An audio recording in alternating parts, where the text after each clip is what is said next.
इस वीडियो में हम आयुर्वेद के बहुत ही महत्वपूर्ण विषय द्रव्य गुण शास्त्र के अंतर्गत एकल द्रव्य औषधि अतीस की चर्चा करेंगे, जिसके अंतर्गत हम इस अतीस द्रव्य का सामान्य परिचय, इस अतीस द्रव्य की संरचना, गुणधर्म, प्रयोग होने वाली मात्रा और विशिष्ट प्रकार के औषधि योगों के बारे में जानेंगे।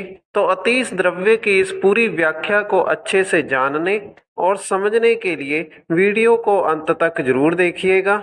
अतीस द्रव्य की व्याख्या में सबसे पहला हेडिंग अतीस के सामान्य परिचय का लिखा है, जिसकी व्याख्या के अंतर्गत अतीस के अलग अलग भाषाओं में वर्णित नाम लिखे गए हैं, जिसके अनुसार संस्कृत में इसे अतिविशा, विश्रा, गुणवल्लभ, श्रृंगी, शुक्लकंदा, भंगुरा, गुणप्रिया और काश्मीरा कहा जाता है।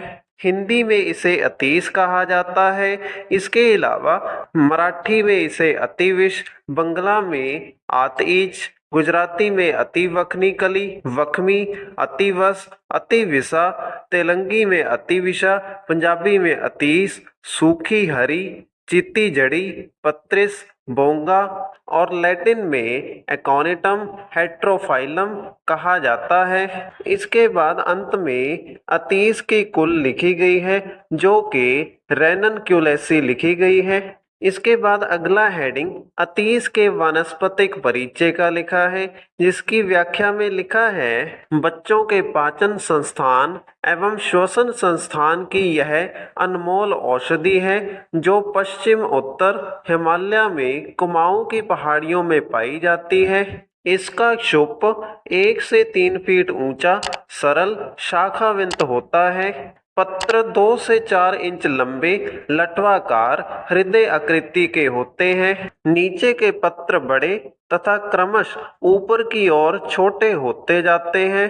तो अतीस की इस वनस्पतिक परिचय की व्याख्या के अनुसार अतीस का प्रयोग बच्चों की बीमारियों में किया जाता है, जिनमें विशेष करके बच्चों के पाचन संस्थान अर्थात डाइजेस्टिव सिस्टम से संबंधित रोगों में किया जाता है। इसके अलावा श्वसन संस्थान अर्थात बच्चों के रेस्पिरेटरी सिस्टम से संबंधित रोगों में भी इसका इस्तेमाल किया जाता है। तो इस प्रकार से अतीस बच्चों के लिए बहुत ही महत्वपूर्ण औषधि है, जो कि हमारे हिमालय के पश्चिम और उत्तर वाले क्षेत्रों में पाई जाती है, जिसमें यह अतीस विशेष करके कुमाऊं की पहाड़ियों में मिलता है। इस अतीस का शुभ पाया जाता है, जो कि छोटे आकार का झाड़ी नुमा पौधा होता है, जिसकी ऊंचाई 1 से 3 फीट होती है। इस अतीस के पत्ते 2 से 4 इंच तक की लंबाई वाले होते हैं, जो कि लटवाकार और हृदय आकार आकृति के होते हैं। अतीस के शुप में नीचे वाले पत्ते बड़े तथा ऊपर की ओर जाते हुए पत्ते छोटे आकार के होते जाते हैं। इसके बाद अगला हेडिंग अतीस के पुष्प का लिखा है, जिसकी व्याख्या में लिखा है हरिताभ नील या चमकीले रंग के पुष्पों पर बैंगनी सिराएं होती हैं। यह पुष्प मंजरी के आकार के लगते हैं। तो इस व्याख्या के अनुसार अतीस के पुष्प मंजरी में लगते हैं, जो कि हरिताभ नील अर्थात हरे रंग की आभा वाले, नीले रंग के या चमकीले रंग के होते हैं।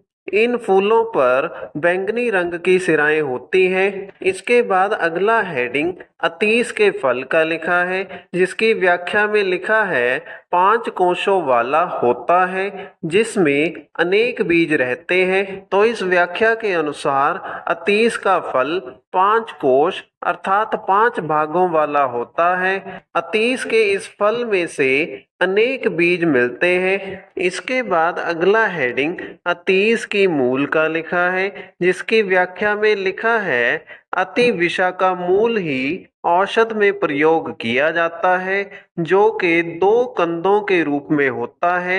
एक कंद पिछले वर्ष का एवं दूसरा इस वर्ष का होता है। ताजा कंद 1 से 1.5 इंच लंबा एवं आधा इंच मोटा होता है, जो कि ऊपर से धूसर तथा तोड़ने पर श्वेत वर्णीय एवं काले बिंदुओं से युक्त होता है।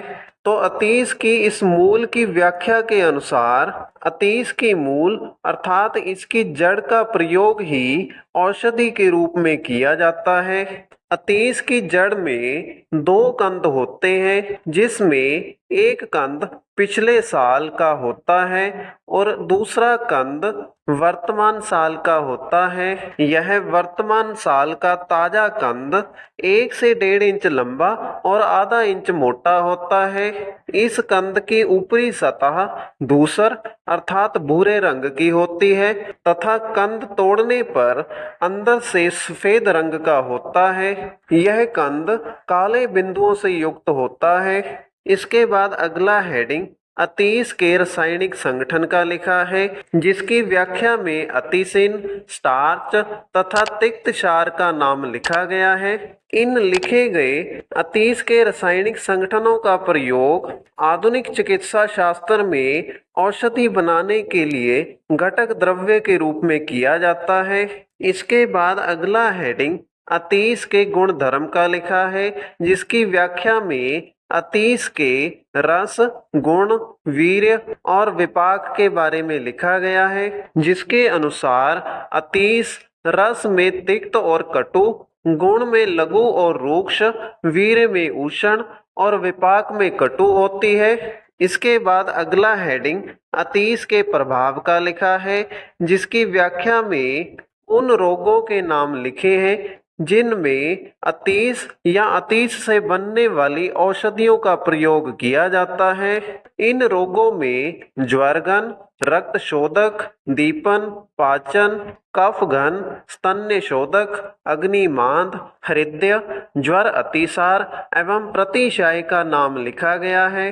तो अब इन लिखे गए रोगों के नाम का अर्थ जान लेते हैं, जिसमें ज्वरघन का अर्थ बुखार को ठीक करना है, रक्त शोधक का अर्थ खून को साफ करना है, दीपन का अर्थ शरीर में पाचक अग्नि को बढ़ाना है, पाचन का अर्थ शरीर में पाचक अग्नि को तेज करना है, कफघन का अर्थ कफ दोष को गाढ़ा करना है या अपने ही स्थान पर कफ को जमाना है, अग्निमांद का अर्थ शरीर की पाचक अग्नि का मंद होना या धीमा होना है, हृदय का अर्थ हृदय से संबंधित रोगों में लाभकारी होना है, ज्वर अतिसार का अर्थ बुखार के साथ साथ दस्त का लगना है।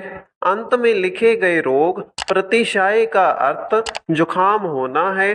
इसके बाद अगला हेडिंग अतीश के प्रयोज्य अंग का लिखा है, जिसकी व्याख्या में मूल का नाम लिखा गया है, जिसका अर्थ ये है कि अतीश की मूल अर्थात जड़ का प्रयोग औषधि बनाने के लिए घटक द्रव्य के रूप में किया जाता है। इसके बाद अगला हेडिंग अतीश की मात्रा का लिखा है, जिसकी व्याख्या के अनुसार अतीश की एक वयस्क के लिए सामान्य मात्रा 1 से 3 ग्राम लिखी गई है।